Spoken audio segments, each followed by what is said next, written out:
So if you can inflate your semi-truck tire, this is basically the last resort. I don't recommend it, but if you tried everything else and it still didn't work, this will.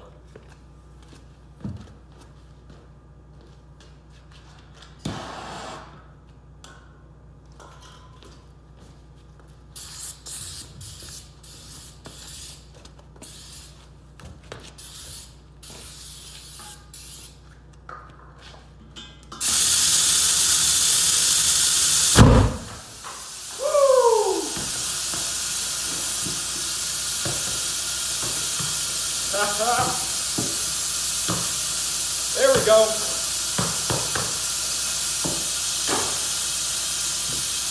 Now you got to be quick, because as soon as the air starts going, it's going to make the starting fluid evaporate. So I started a fire beforehand, and